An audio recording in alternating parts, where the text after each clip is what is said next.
20 October রাত্রি 11:51 থেকে 12:41 পর্যন্ত কালী পূজার সময়। কখন বললাম? হ্যাঁ, আপনাদেরকে আর কষ্ট করে পঞ্জিকা খুলতে হবে না, তার জন্য আমরা আছি তো। জয় নিতাই গৌর হরি বল। 20 অক্টোবর রাত্রি 11:51 থেকে 12:41 পর্যন্ত 51 মিনিট থাকবে কালী পূজার সময়। কি তাহলে লাগছে কখন? লাগছে 20 তারিখে বিকেল 3:44 থেকে 21 তারিখে 5:54 পর্যন্ত। এতক্ষণ পর্যন্ত অমাবস্যাটা থাকছে। তার মধ্যে পূজার সময়, কালী পূজার নিশীথকালীন পূজা যেটা হবে, দক্ষিণা কালিকার পূজা যখন হবে, সেই সময়টাই হচ্ছে রাত্রি 11:51 থেকে 12:41 পর্যন্ত। আপনারা ভাবতে পারেন আমি কীর্তন করি, হরি কথা বলি, আমি কি কালী পূজা করতে পারি? আপনারা হয়তো অনেকে জানেনই না, আমি নিজে হাতে কালী পূজা করি। আমার বাড়িতে আছে বৈষ্ণবী কালী, প্রতি বছর কালী পূজা হয় আমার বাড়িতে। কিন্তু আমি যে হরিভক্ত করি, আমি যে একাদশী ব্রত করি, আমি যে আপনাদেরকে হরিভক্তির কথা বলি, তাহলে আমি কালী পূজা করলে আমার কি কোনো দোষ হবে? হবে না। আমার বাড়িতে বৈষ্ণবী মা, আমি বলি প্রথার বিরুদ্ধে নয়, বলির পক্ষে, তবে পশু বলির পক্ষে নয়। শাস্ত্রে বলি দিতে হবে বিধান আছে, কিন্তু যে যা আহার গ্রহণ করে সে সেটিকে মাকে দিয়ে ভোগ্য রূপে গ্রহণ করতে পারে, এটা শাস্ত্রে বলা আছে, বিবিধ শাস্ত্রে বলা আছে। কিন্তু আমি আমার লালসা নিবৃত্তির জন্য আরেকজনকে বলি দিয়ে সেই মাংস খাবো, এই বাসনাটা হবে কেন? হবে কেন? যারা নিজে মাংস গেলে দোকান থেকে কিনে খায়, আবার বলির বিরুদ্ধে কথা বলে, তাদের কথাটা যুক্তিযুক্তই নয়। তুমি মাংস গিলে খাবে, আবার তুমি বলির বিরুদ্ধে কথা বলবে, এটা সাজে না। সবার সাত্বিক আহার গ্রহণ করা উচিত। আমাদের দুর্গাপুজোতেও বলি হলো, কি বলি? আখ বলি, চাল কুমড়ো বলি। আমরা পশু বলি দিই না, এবং জগতে আমি নিজে কীর্তন করতে গিয়ে বহু জায়গায় পশু বলি বন্ধ করাতে পেরেছি। তারা স্বইচ্ছায় বন্ধ করেছেন, আমি তো জোর করার কেউ নই। বলি দিতে হবে, কিন্তু বলির নামে হিংসা আচরণ এবারে সভ্য সমাজে বন্ধ করা উচিত, বন্ধ করা উচিত।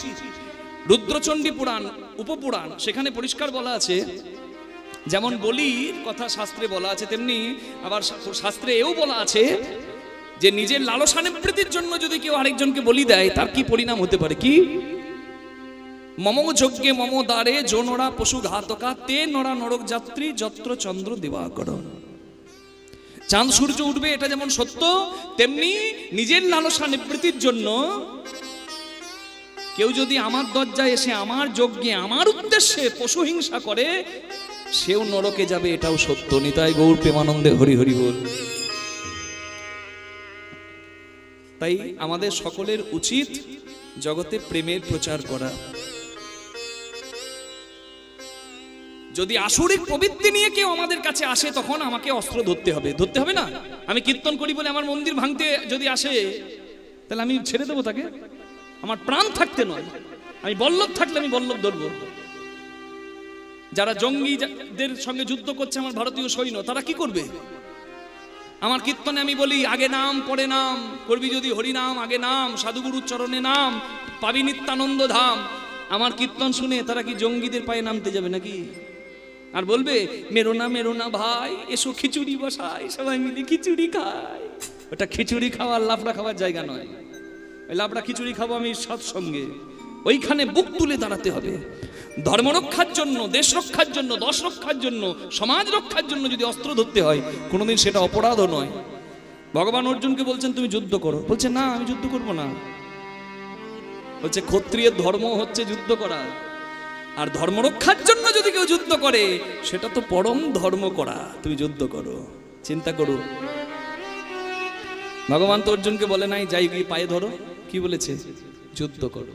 তার মানে যখন আসরিক প্রবৃত্তি কারোর মধ্যে বেড়ে যাবে, তার জন্য আমাকে অস্ত্র ধরতে হবে। কিন্তু একটা নিরীহ পশুকে হত্যা করে নয়। জয় নিতাই, হরি বল। মা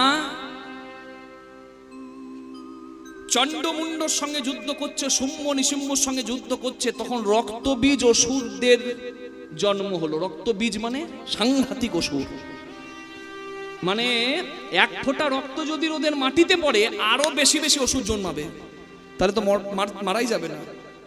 তখন মা দুর্গা ত্রিনয়ন থেকে দশমহাবিদ্যার প্রথম মহাবিদ্যা মা কালী, তিনি জন্ম নিয়ে ওই যে রূপ, কখনো কালী কখনো কৌশিকী, এগুলো তো রূপ এক একটা, মা তারা, ওই রূপে এক হাতে কালী রূপে এক রূপে গলা কাটছে, আর এক রূপে ওদের রক্ত যাতে মাটিতে না পড়ে রক্ত মা পান করছে। মা রক্ত খায়, তা বলে কি কোনো সন্তানের রক্ত খায়? মা কার রক্ত খায়? আসুরিক প্রবৃত্তি যার মধ্যে আছে তার রক্ত খায়। অসুর দলনী মা, হরি বল। মা মাংস খায়, মায়ের সেবায় মদ মাংস যারা দেয় তাদেরকে উপলব্ধি করতে হবে। দেখুন, দু রকমের পূজা হয়, একটা গৃহীর পূজা, একটা তন্ত্র উপাচারের পূজা, মানে তান্ত্রিকদের পূজা। আমরা তো তান্ত্রিক নই, আমরা তো গৃহী। আমাদের কি করণীয়, কি করা উচিত, এটা আমাদেরকে বুঝতে হবে। তান্ত্রিক উপাচারে যারা পূজা করে তারা তন্ত্র মতে কিভাবে করছে সে বিষয়ে আমার বলা নাই, কিন্তু গৃহী যারা আমরা কালী পুজো করি বা করাই, তাদের কালী পূজার নামে মদ মাংস নিয়ে অসভ্যতা করাটা মোটেও শোভনীয় নয়। কেন নয়? কারণ এখানে মাংস মা গ্রহণ করছেন, মানে কি, মা সে সাদা দাঁত দিয়ে জিভটাকে চেপে ধরছেন, এই যে মাংসপিণ্ড, মানে কি, এটা সংযম। সত্যগুণ দিয়ে রজগুণ তমগুণকে চেপে ধরছেন মা। মদ এ মদ কি, এ মদ মানে ওই 3x রাম নয়, এই মদ মানে ওই দেশি চুল্লু নয়, খেয়ে উল্টে পড়ে আছে, টলিতে চাপিয়ে ঘরে পাঠাতে হচ্ছে, কত ছাড়া কালী পুজো করছে, ওই মদ নয়। কি মদ? এ মদ্য মাদকতা উন্ন। যখন পদ্মে মধু জমা হয়, ব্রহ্মরন্ধে মধু জমা হয়, সাধক সিদ্ধির দ্বারা পারে মধু জমাতে। মানে বুঝতে পারা যাচ্ছে কত কঠিন। সংযমী হতে হয়। 40 বিন্দু রক্ত ভিয়ানে 1 বিন্দু, আরো ভেঙে বলছি মা যাতে সবাই বুঝতে পারে, এগুলো দেহতত্ত্বের কথা তো। 40 বিন্দু রক্তের ভিয়ানে 1 বিন্দু ব্রহ্ম বস্তু উৎপাদন হয়। সেটি কি? নারী পুরুষের ধন, যার নাম পিতৃধন মাতৃধন, যেটি মেয়েদেরও থাকে ছেলেদেরও থাকে। সেটি হচ্ছে কোর পাওয়ার, সেটি হচ্ছে শরীরের আসল শক্তি। সেটাকে নষ্ট করার জন্য ভগবান দেননি। ফুল ফল জগতে রাখতে হবে, কেন? আমার পরে ফুল ফল না রেখে গেলে কে করবে দেবদেবীর সেবা, কে করবে ভগবানের সেবা? ফুল ফল মানে হচ্ছে পুত্র কন্যা।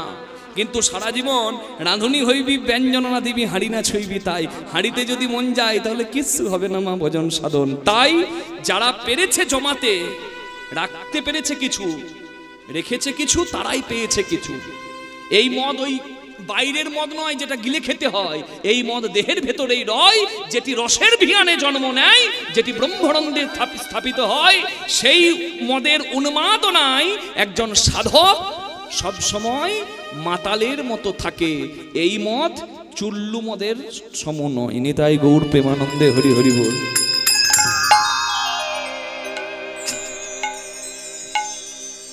হরি বল। কথা থেকে কথা বাড়ে, অনেক কথাই শুনলাম। আসল কথাটি হচ্ছে কালী পুজো যারা করবেন আপনারা, আমি যেমন সাত্বিকভাবে করি, আপনারা যারা কীর্তন শুনতে এসেছেন আপনারা কালী পূজা করবেন, বলিও দিতে পারেন, তবে অহিংস উপায় অবলম্বন আপনারা করুন। এটা আপনাদের কাছে প্রার্থনা। আমি ছোট মুখে বড় কথা বললাম, আপনাদের সবার কাছে প্রার্থনা করলাম, এটাই করণীয়। অনেক জায়গায় পশু বলি বন্ধ হয়েছে, আপনারা চেষ্টা করবেন যেন পশু বলি বন্ধ হয়ে যায়। তা বলে পশু বলি বন্ধ মানে আমি অস্ত্র তুলতে নিষেধ করছি না। যখন দরকার হবে ধর্মরক্ষার জন্য, দেশ রক্ষা, সমাজ রক্ষার জন্য, তখন অস্ত্র তুলতে হবে। যেমন সৈন্যরা তোলে তেমন আপনাকেও তুলতে হতে পারে ধর্মরক্ষার জন্য। সেটাও কিন্তু আমাদের শাস্ত্র বলছে ধর্ম। হরি বল। জগৎ জননী মা যিনি কালী, তিনি দুর্গা, তিনি চণ্ডী, তিনি কাত্যায়নী, তিনি যোগমায়া। গোপীদেরকে কৃপা করেছিল মা দুর্গা কাত্যায়নী রূপে, গোপীরা গোবিন্দ পেয়েছিল। তেমনি বিদ্যাপতিকেও কৃপা করলো। বিদ্যাপতির এত পাণ্ডিত্য, বিদ্যাপতি শিবসিংহ রাজার রাজ কবি হয়ে গেলেন, রাজার মন্ত্রীর পদ পেলেন, রাজকবি হয়ে গেলেন। বিদ্যাপতির সম্মানও হলো, অর্থও হলো, সেবা পূজাও চলতে লাগলো, হরিভজনও চলতে লাগলো। কিন্তু বলেছি না, কপালের নাম কি গো? কপালের নাম জানেন? কপালের নাম কি? গোপাল।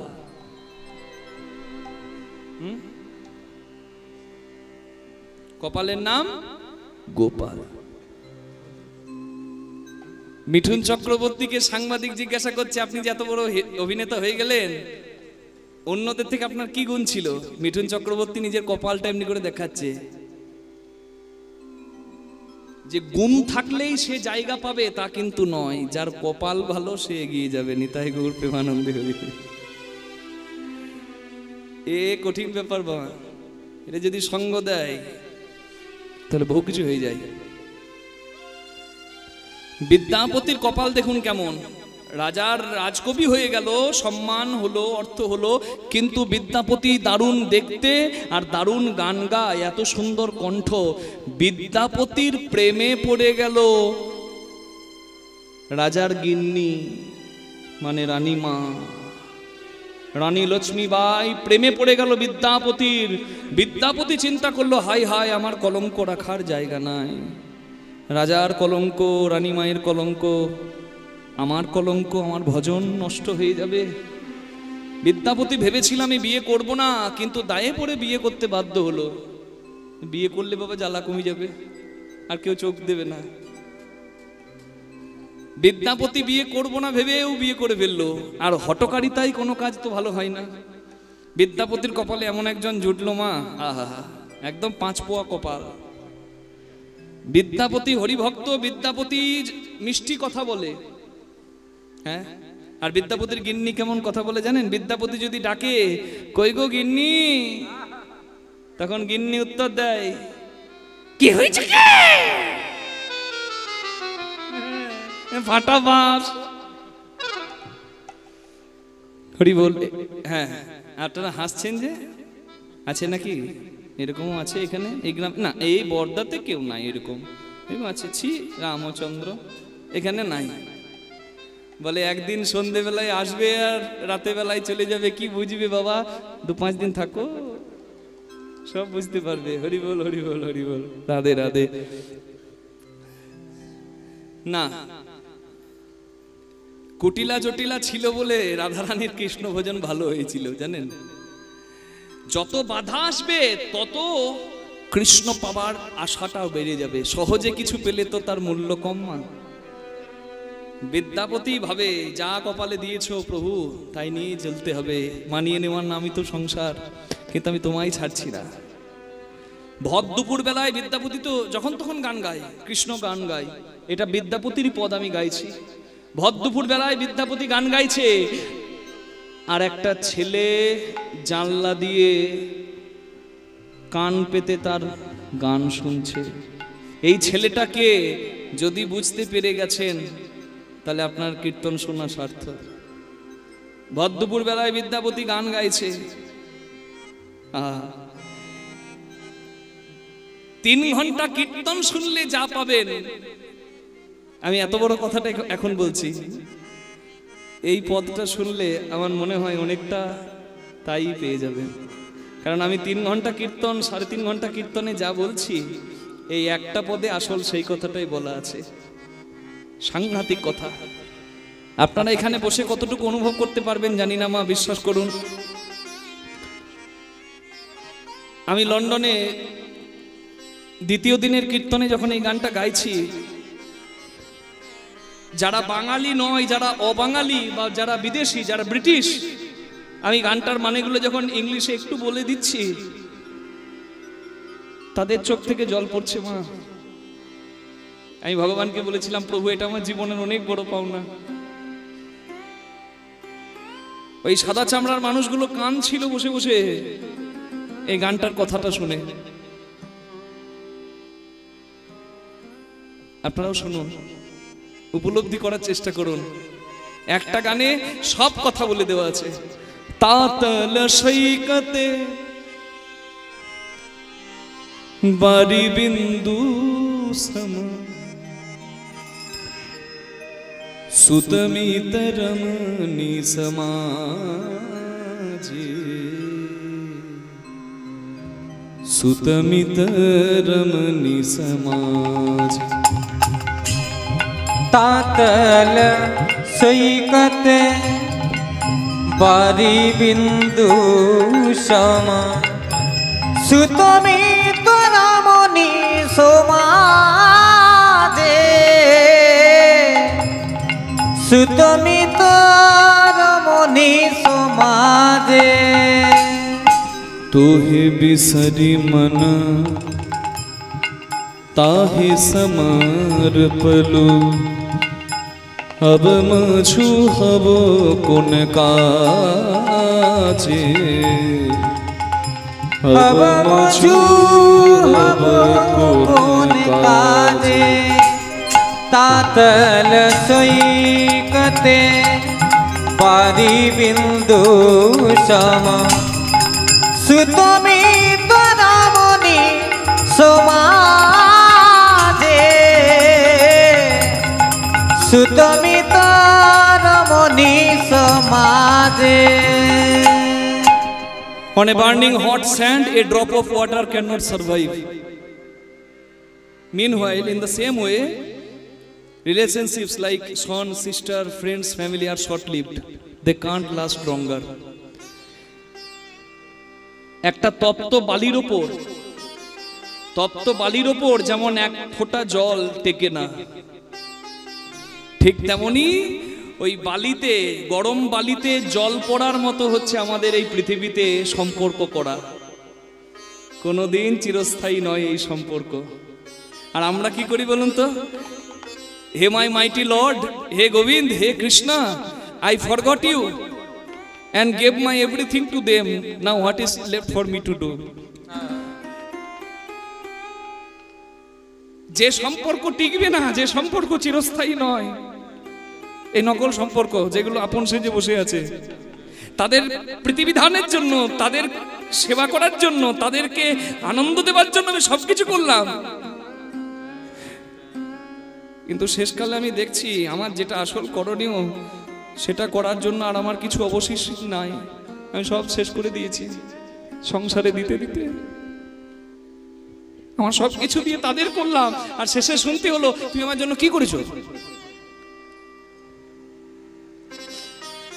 আর যার প্রতিবিধানের জন্য করলে আমার তোলা থাকতো, আমি কিছুই করলাম না।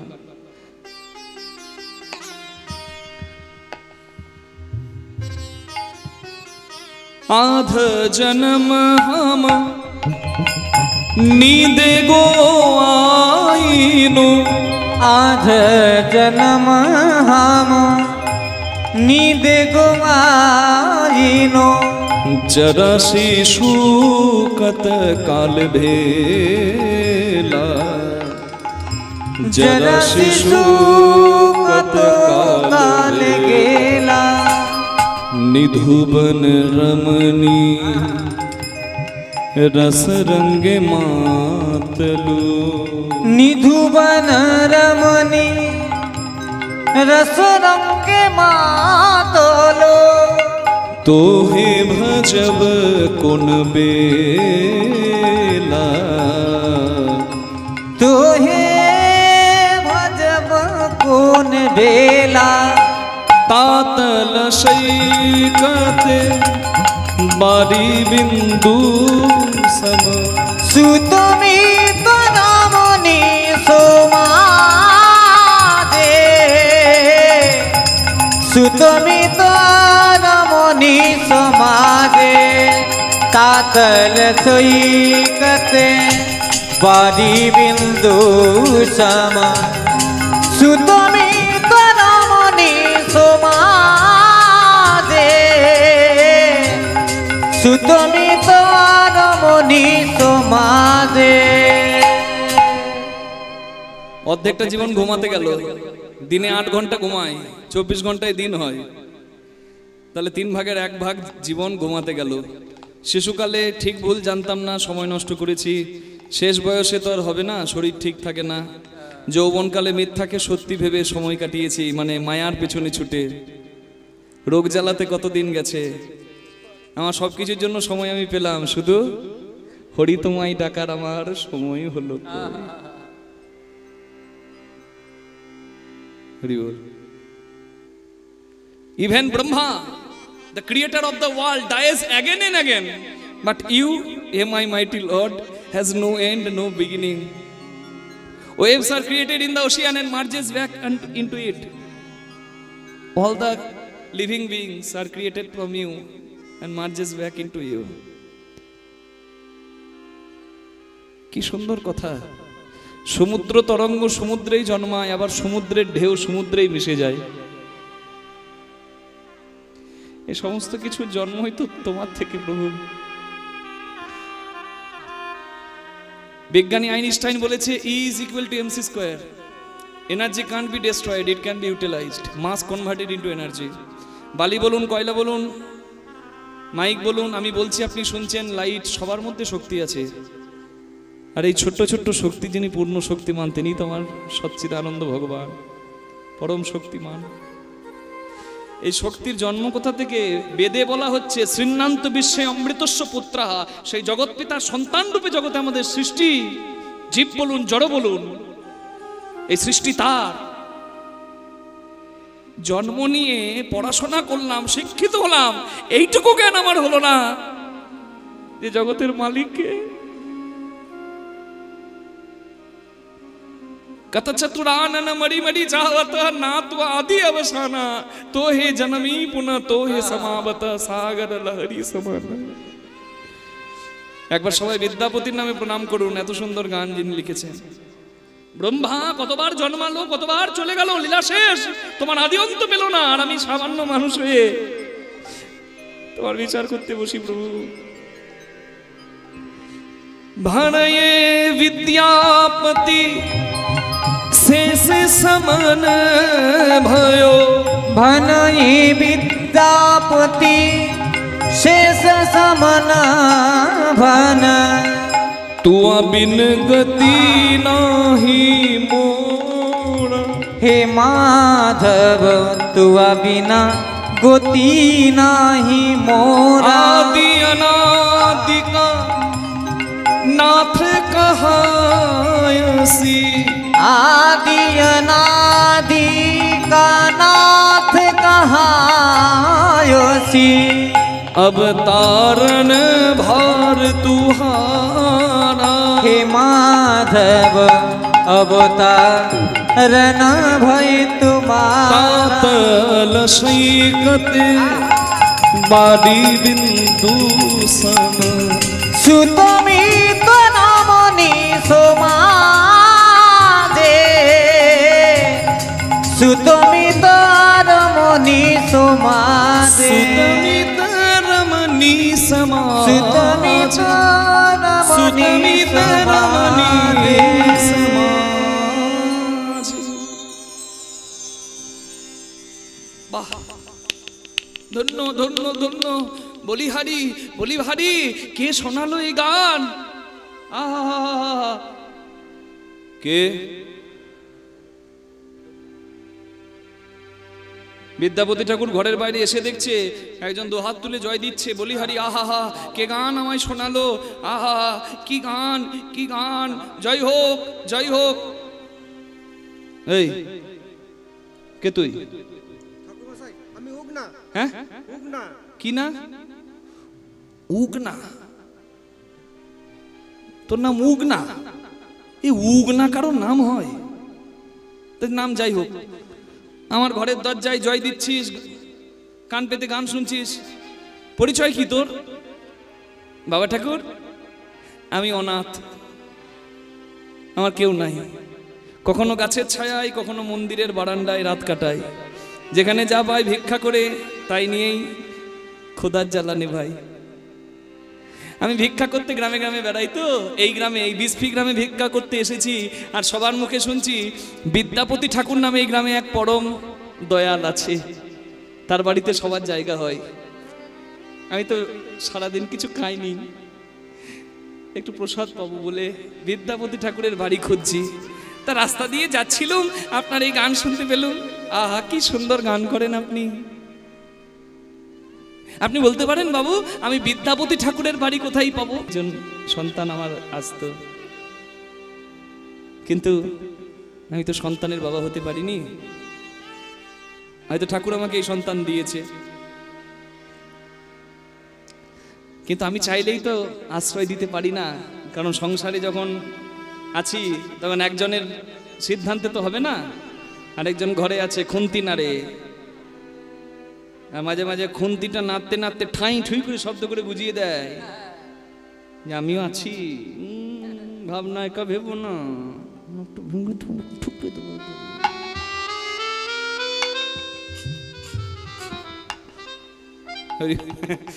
ওই জন্য শব্দ করে না রান্নার সময়, ওই ঠুকে ঠুকে বুঝিয়ে দেয়, খবরদার খুঁজছে দেবো চোখে পড়ে। বিদ্যাপতি ঠাকুর বলছে আমার গিন্নির কাছে একবার অনুমতি নিয়ে নি। ওকেও বলি, কই গো কোথায়? এই দেখো না একটা ছেলে এসে বলছে আমার ঘরে সব কাজ করবে আর আমার ঘরে থাকবে, ওকে একটু রাখা যায় না গো? একবার দেখো। সবে কাঁচা ঘুমটা এসেছিল বুঝলেন, আর ঘুমটা ভাঙিয়ে দিয়েছে। বুঝতে পারছেন কি অবস্থা হবে? গট গট গট গট করতে করতে এসে ড্যাব ড্যাব করে চক করে বলছে সাপের পাঁচ পা দেখাচ্ছে নাকি? বুঝছেন মোড়া নয়।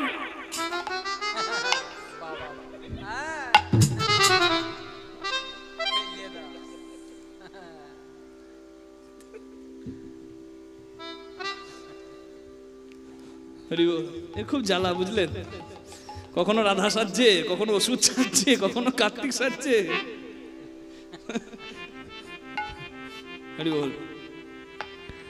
হ্যাঁ, জয় রাধে। আমাদের কালো সোনা খুব ভালো, তা বলে আপনারা কালো বলবেন না। আমরা বলতে পারি। কর্তার উপর এত কথা বলে দিল। বিদ্যাপতি বলছে ওহ মহামায়া, জন্মের সময় তোমার মা তোমার মুখটাতে একটু মধু দিতে ভুলে গিয়েছিল।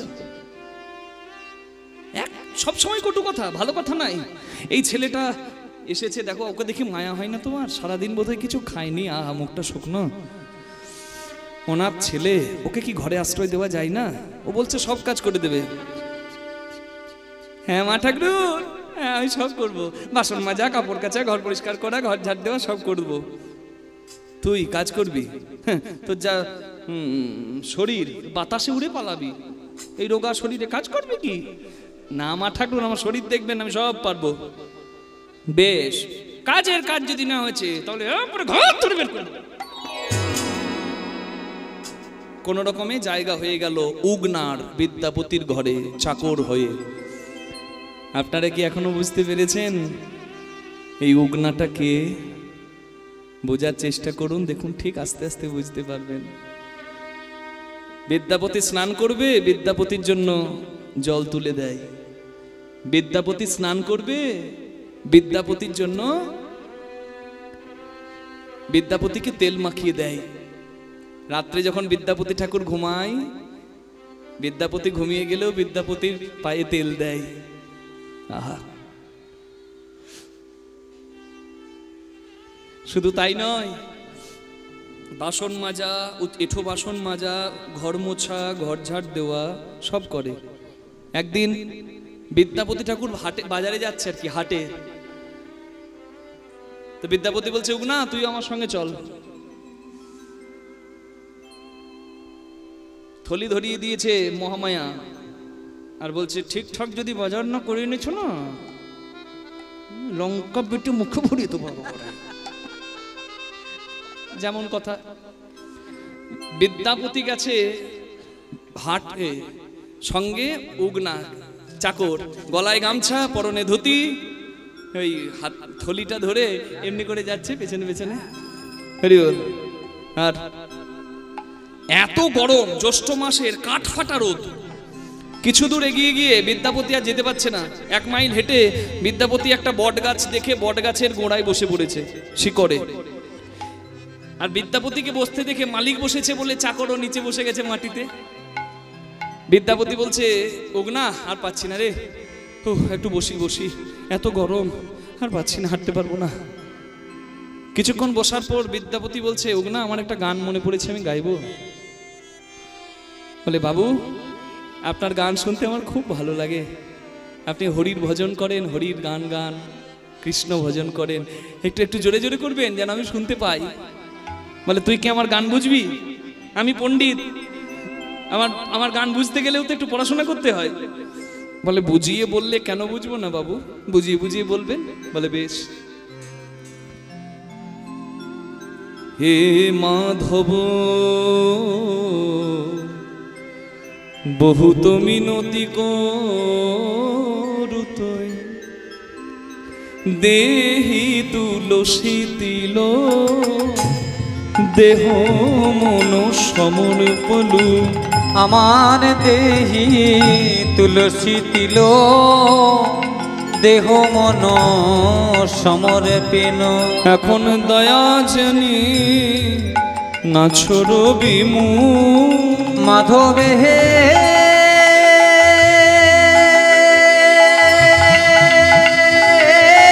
দয়া জেনি না ছরহি মো।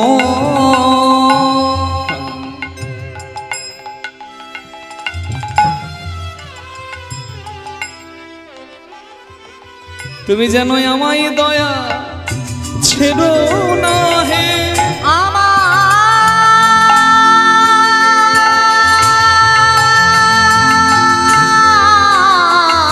দয়া ছেড়ো না হে। আমি ছিল অপরাধী বলে, যেন আমায় দয়া ছেড়ো না হে। আমি চির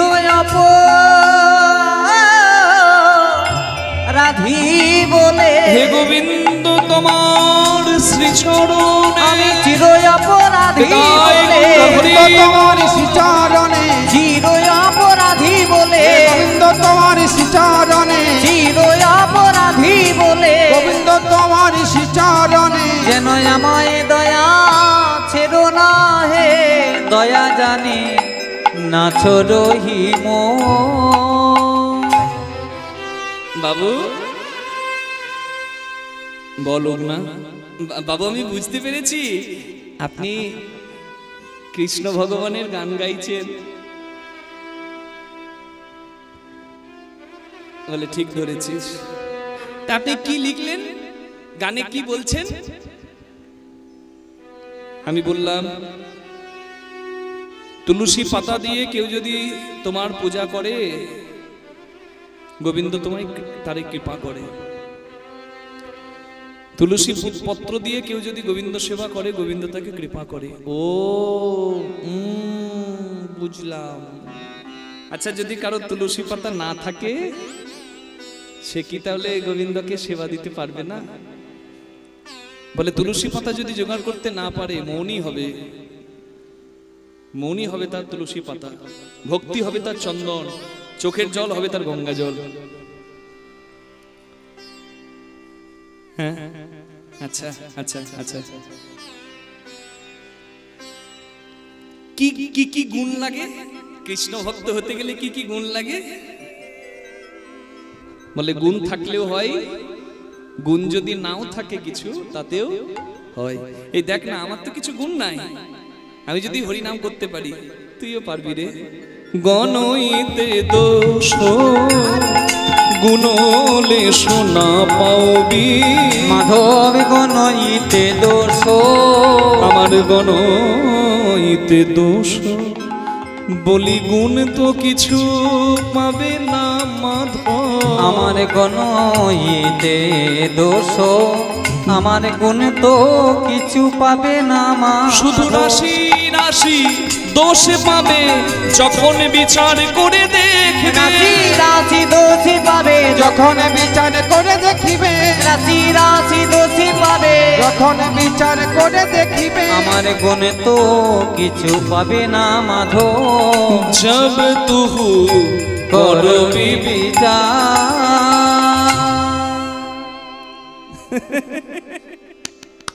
বাবা বাবু, মানে কিছু গুণ নাই, কিছু গুণ নাই, তাহলে পাপী আর সাধু সবাই ডাকলে গোবিন্দ সবাইকে কৃপা করবে কেন? যে গুণের অধিকারী যে সাধু তাকে কৃপা করবে, একটা পাপীকে কৃপা করবে কেন? বলে কেন কৃপা করবে জানিস উগনা? কারণ তার নাম জগন্নাথ, সে যে জগতের নাথ, শুধু গুণীজনের নাথ নয়, একটা অভোগা, একটা চোর, সবার নাথ তিনি। তু জগন্নাথ, আমি সেই ভরসায় তোমায় ডাকি। তুহু জগন্নাথ, আমি সেই ভরসায় তোমায় ডাকি।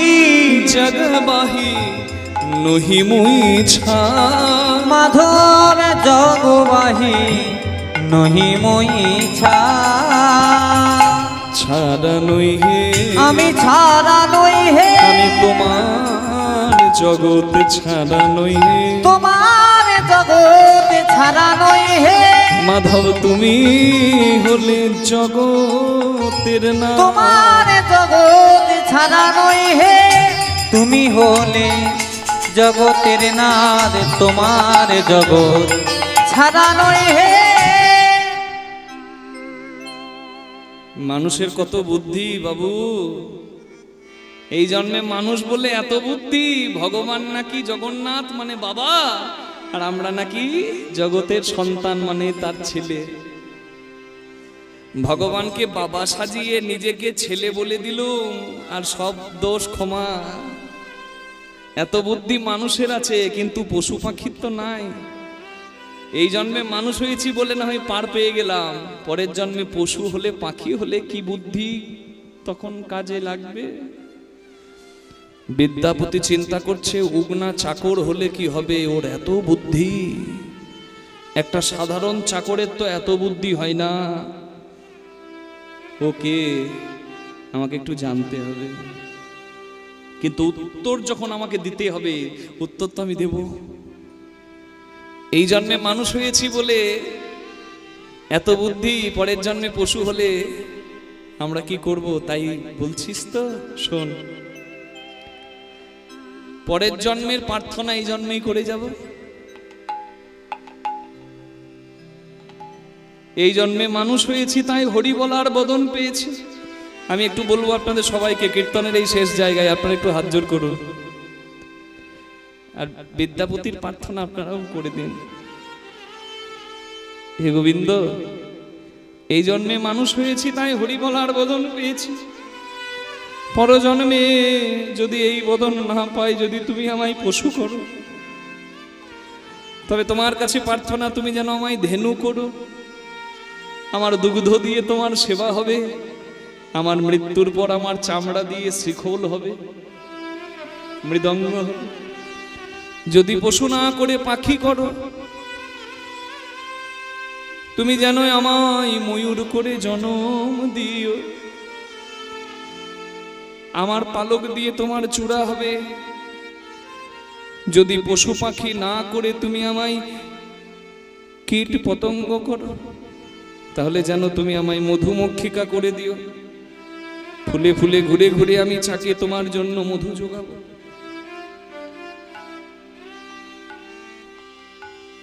আর যদি তুমি আমায় জলে জন্ম দাও, তুমি যেন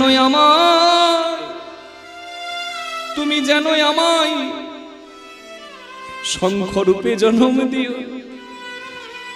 তোমার আরতি কালে ভক্ত বদনে প্রাণ ভরে বাঁচব। আর যদি তুমি আমায় বৃক্ষ লতা করো, গাছ করো, যেন তুলসী গাছ করে দিও। আমার পত্রমঞ্জরি তোমার সেবায় লাগবে। আমার কাণ্ড দিয়ে, আমার কাণ্ড দিয়ে ভক্তরা কণ্ঠী করে কণ্ঠে ধারণ করবে। তুমি যে কুলে পাঠাও না কেন, হে গোবিন্দ আমি যেন তোমার সেবায় লাগি। গোবিন্দ যেন তোমার সেবায় লাগি, আমি যেন তোমার সেবায় লাগি, আমি যেন তোমার সেবায় লাগি। যে কুলে জন দাও না কেন, আমি যেন তোমার সেবায় লাগি। আর যদি আমি ভাগ্যবান হই, এই জন্মে মানুষ হয়েছি, আবার পরের জন্মে যদি পশু পাখি না হয়ে মানুষই হই, তোমার কাছে এইটুকু প্রার্থনা, যেন কোনো হরি ভক্তের ঘরে আমার জনম দিও। হরি ভক্তের ঘরে আমার জনম দিও, যেন কৃষ্ণ ভক্তের ঘরে জনম দিও। কৃষ্ণ ভক্তের ঘরে জনম দিও। আমি মনের সাধে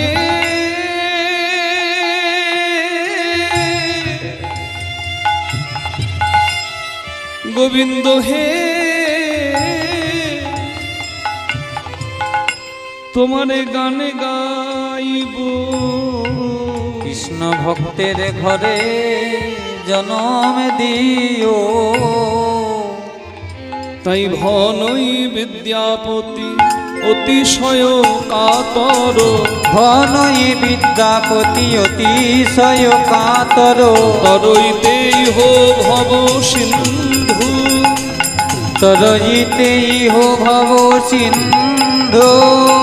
তুয়া পদ পল্লব করু অবলম্বন, পদ পল্লব করু অবলম্বন। তিলয়াধ দেহ দীন বন্ধু, তিলয়াদ দেহ দীন বন্ধু। সবাই বলুন আমার সঙ্গে, আমায় দান করো হে, আমায় দান করো হে, এক বিন্দু কৃপা দান করো হে, এক বিন্দু কৃপা দান করো হে। নানা ফুরাবে না হে, নানা ফুরাবে না হে, তোমার ফুরাবে না হে, তোমার ফুরাবে না হে। এক বিন্দু দানে সিন্ধু ফুরাবে না হে। এক বিন্দু দানে বলি হে কৃষ্ণ করুণা সিন্ধু, দানে সিন্ধু, কৃষ্ণ করুণা সিন্ধু, বিন্দু দানে সিন্ধু, কৃষ্ণ করুণা এক সিন্ধু, বিন্দু দানে সিন্ধু, হে কৃষ্ণ করুণা এক বিন্দু দানে সিন্ধু ফুরাবে নাই। দয়ালু দেহ দীন বন্ধু, দীন বন্ধু, দীন বন্ধু, দীনয়াথ দেহ দীন বন্ধু। বিদ্যাপতির গান শেষ হয়ে গেছে, কিন্তু উগনা চোখ খুলছে না। বিদ্যাপতি দেখছে উগনা চাকর এত কাঁদছে, চোখের জলে গামছা ভিজে গেছে, ধুতি ভিজে গেছে, যে মাটিতে বসেছিল মাটি ভিজে গেছে। একটা চাকর কোনোদিন এত কাঁদতে পারে? হ্যাঁ, কত কৃষ্ণ ভক্তি থাকলে তবে তার এত জল আসে? একটা সাধারণ চাকরের তো এরকম ভাবে কৃষ্ণ ভক্তিতে জল আসবে না চোখে। ওর আসল পরিচয়টা আমায় জানতেই হবে, ও চাকর না অন্য কেউ। যার মুখে দেখিবে কৃষ্ণ নাম অবিরাম, জানিবে সেই জন বৈষ্ণব প্রদান। যার নয়নে দেখিবে অশ্রুধারা, জানিবে সেই জন ভক্তের সেরা। ও সাধারণ চাকর নাকি ওকে অন্য জানবো? উগনা, এই উগনা,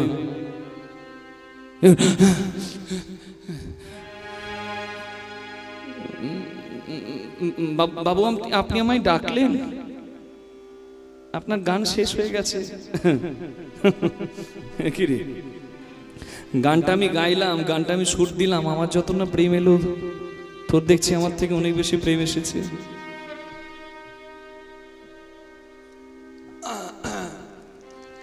গলা শুকিয়ে গেল রে, গান গাইতে গাইতে গলা শুকিয়ে গেছে। উগনা, আমাকে একটু জল খাওয়াতো বাবা। জল খাবেন? আপনি আমায় অমৃত পান করালেন, আমি আপনাকে জল পান করাবো না? এক্ষুনি এক্ষুনি আছি। উগনা জল আনতে গেল, চাকর উগনা জল আনতে গেল কানতে কানতে। আর বিদ্যাপতি এদিকে গাছের শিকড়ে বসে ভাবছে, উগনা আজ তোকে আমি পরীক্ষা করতে পাঠালাম। যে জায়গায় দাঁড়িয়ে তোকে জল আনতে বললাম, আমি এই রাস্তায় বহুবার জীবনে পার হয়েছি, আমি জানি এর আশেপাশে কোথাও জল নাই। নদী, খাল, বিল, পুকুর, ডোবা, সাগর কিচ্ছু নাই। তুই চাইলেও জল পাবি না। তুই যদি সাধারণ কেউ হোস তাহলে জল না পেয়ে ফিরে আসবি, কিন্তু তুই যদি সাধারণ না হয়ে অসাধারণ কেউ হোস তাহলে আমি তোকে নামামৃত পান করিয়েছি, আমার ঋণ শোধ করার জন্য আমাকে জল তুই এনে খাওয়াবি। যেটা ভেবেছিল বিদ্যাপতি সেটাই হলো। এদিক ওদিক জল না পেয়ে উগনা গাছের আড়াল থেকে জল নিয়ে এসেছে বটপাতা ঠোঙাই করে। আর বিদ্যাপতিকে বলছে, বাবু বাবু আমি অনেক কষ্টে জল এনেছি, আপনি জল গ্রহণ করুন। দাঁড়াও না, তুই জল এনে দিবি আর আমি খেয়ে নেবো? তুই ভেবেছিসটা কি আমাকে চিরদিন ফাঁকি দিবি? এই পথ দিয়ে আমি হাজারবার পার হয়েছি, আমি জানি আশেপাশে নদী, খাল, বিল, পুকুর, নালা, ডোবা কিচ্ছু নাই। তাহলে তুই জল পেলি কোথায়? তুই বল আমাকে, না হলে আমি তেষ্টায় মরে যাব, তবু তোর দেওয়া জল খাবো না।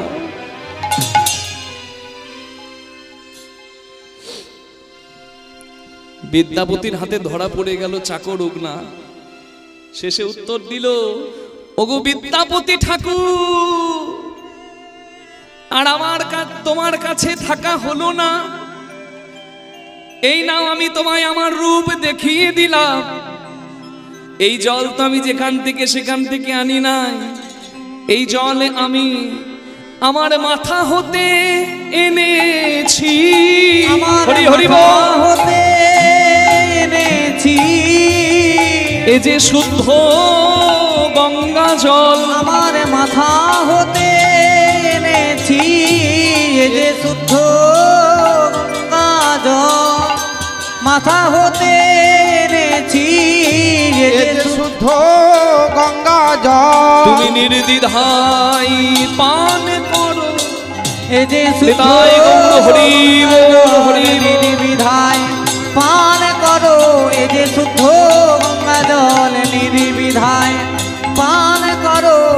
আমার মাথা হতে এনেছি।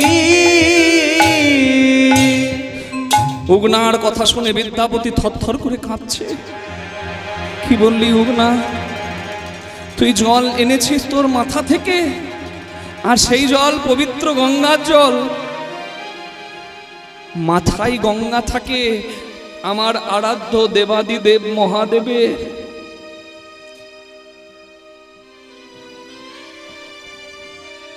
তবে তোর মাথায় গঙ্গার জল, তুই কে?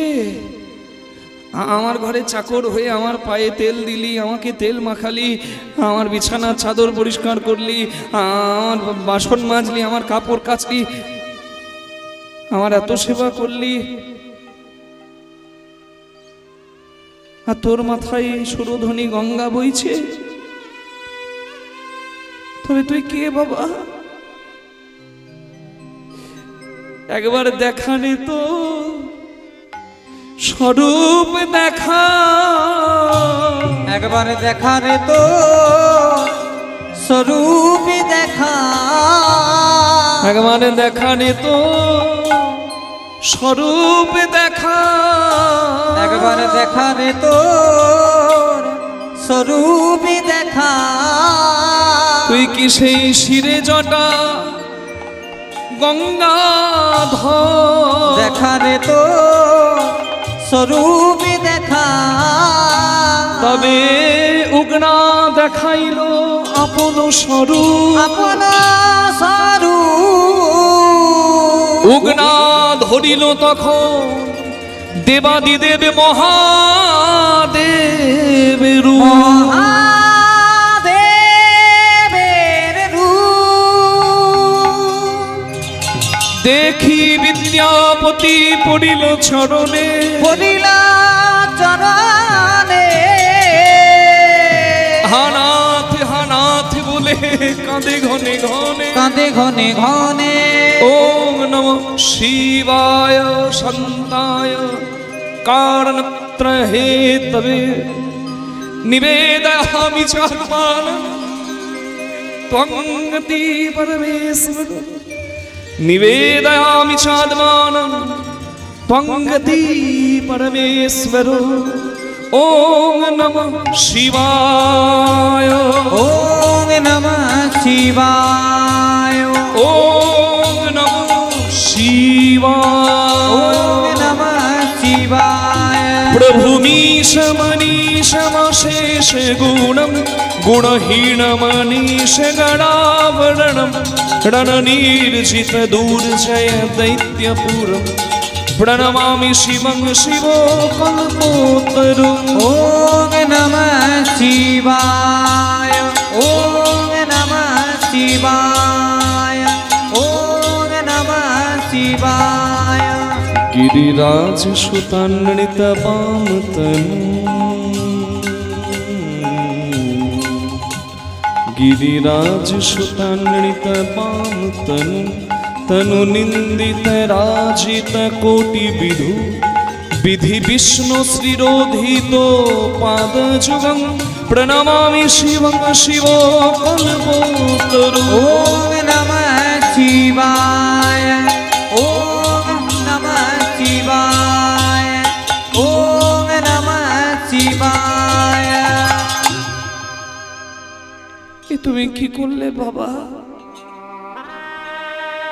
এ তুমি কি করলে? হায় হায়, আমার পাপ রাখার জায়গা না। আমার বাবা, আমার দাদু, আমার পূর্বপুরুষ সবার তোমার চরণে বেলপাতা দিয়েছে, আর তুমি কি না এসে আমার বাসন মাজলে, কাপড় কাচলে, আমার পায়ে তেল দিলে? আমি নরকে যাব? আমি না। এই চুপ, একদম চুপ। ছেলের কষ্ট দেখে বাবা যদি ছেলের কাজ করে, সেটা কি ছেলের পাপ হয়? সত্যই তো। দেখুন, আমার বাবাও রাত জেগে কীর্তন করে বাড়ি ফেরে, আমিও রাত জেগে কীর্তন করে বাড়ি ফিরি। একদিন আমি আগে গিয়েছি, সারা রাত জাগা কীর্তন করে আমি ঘুমিয়ে গিয়েছি। আমি ভোরে ঢুকেছি, আমার বাবা সকালে ঢুকেছে। বাবাও রাত জেগে এসেছে। বাবা দেখছে আমি মোড়ার মতো ঘুমাচ্ছি, ক্লান্ত শরীর। মাকে তেল গরম করিয়ে, মাকে দিয়ে তেল গরম করতে বলে বাবা ওই গরম তেল দিয়ে আমাকে পায়ে মালিশ করছে। আমার না সেদিন ঘুম ভেঙে গেছে। আমি বাবার হাতটা ধরে বললাম, বাবা তুমি আমার পাপ বাড়াচ্ছ, আমি তো সময় পাই না তোমার সেবা করার ঠিক মতো, তুমি আজকে আমার পায়ে হাত দিচ্ছ, আমার পাপ বাড়বে না?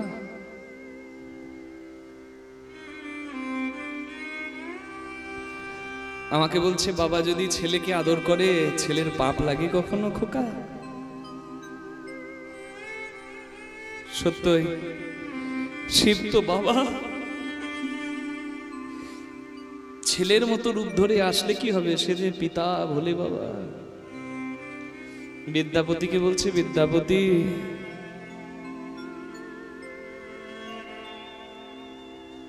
তোর মুখে হরি কথা শুনতে আমি তোর ঘরে চাকর হয়ে এসেছি রে। আমি বেশ ছিলাম, তোর গিন্নির দুটো গাল শুনছিলাম, কিন্তু তাতে আমার দুঃখ লাগেনি। কিন্তু দুঃখ এখন লাগছে কেন বলতো? তোকে আমার আসল পরিচয়টা বলে, আসল রূপটা দেখিয়ে আমার আর থাকা হবে না। এবার আমাকে যে বিদায় নিতে হবে। না, তুমি চলে গেলে আমি থাকবো কি করে বাবা? এমন বলতে নেই রে।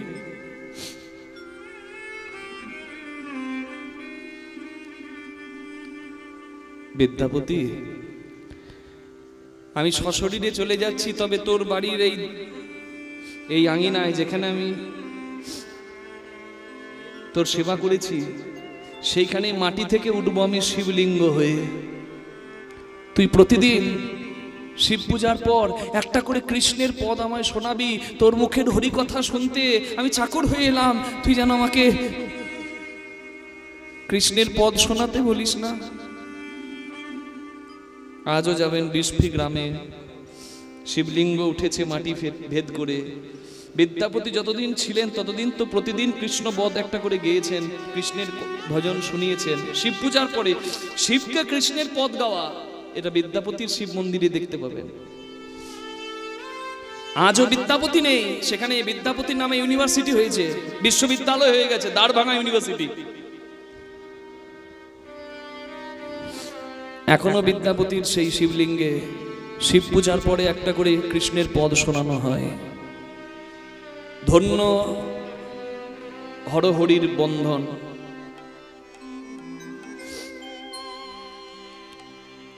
বিদ্যাপতি তো শিবের পূজা করলো এবং হরিভক্তি লাভ করলো, সেও করলো নিজের নিজের লেখা পদের কীর্তনের মাধ্যমে। আমরা যে কীর্তন গাইছি মা, এই কীর্তনের মাধ্যমে যখন ভগবানের নামে চোখ থেকে জল আপনা আপনি আসে, এবং আমাদের কীর্তন গানে যখন মানুষ একটু ভক্তি অনুভব করতে পারে, সেটাই আমাদের কাছে পরম পাওনা।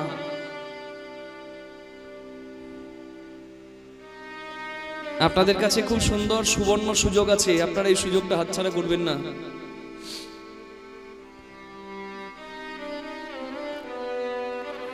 ব্রত উপবাস নিয়ে আমি অনেক কথাই বলি, আপনারা ইউটিউবে আমাদের একটা চ্যানেল আছে, সেখানে রেগুলার ভিডিও আপনারা পাবেন, সেটা হচ্ছে গিরিধারী স্টুডিও। কৃষ্ণদাস মুখার্জি কীর্তন লিখলেও প্রচুর ভিডিও আসবে, যেমন আমার ভাই গৌরব আছে, গৌরবের চ্যানেলেও আছে গৌরব দাস, আর অন্যান্য অনেকে এসেছে, আমি হয়তো বুঝতে পারছি না, কিন্তু গিরিধারী স্টুডিও ওটা আমার একবারে নিজস্ব চ্যানেল। গিরিধারী স্টুডিও ইউটিউবে আছে চ্যানেলটা, 70,000 মতো ফলোয়ার্স আছে। ওখানে নিয়মিত কীর্তন দেওয়া হয়, আপনারা ওখানেও শুনতে পারবেন। ফেসবুকে আছে, আমার পেজ আছে, আমার প্রোফাইল আছে কৃষ্ণদাস মুখার্জি কীর্তন, এবং আমাদের একটা পেজও আছে বাংলা কীর্তন স্টুডিও। ব্রত বিধি সমস্ত কিছু সেখানে কিভাবে কি পালন করতে হবে বা কিভাবে হরিভক্তি লাভ করতে হবে, সেগুলো বহুবিধ সেখানে ভিডিও আপনারা পাবেন। আমি এই ব্রত উপবাসের কথা বলি বলে অনেকে বলে, বাবা তুমি যেগুলো বলো সেগুলো কি আমরা সংসারী পালন করতে পারবো? ওই ভোরবেলায় উঠে গঙ্গা স্নান, জয় রাধে, ও কি সম্ভব প্রতিদিন? সম্ভব নয়। আপনাদের সামনে আমি গৃহিণা কিভাবে পালন করবেন এই মাসটা, সেটা আমি বলতে চাই। এই মাসটার নাম হচ্ছে কার্তিক মাস। আপনারা ভাববেন কার্তিক মাস তো নয়, এটা তো আশ্বিন মাস,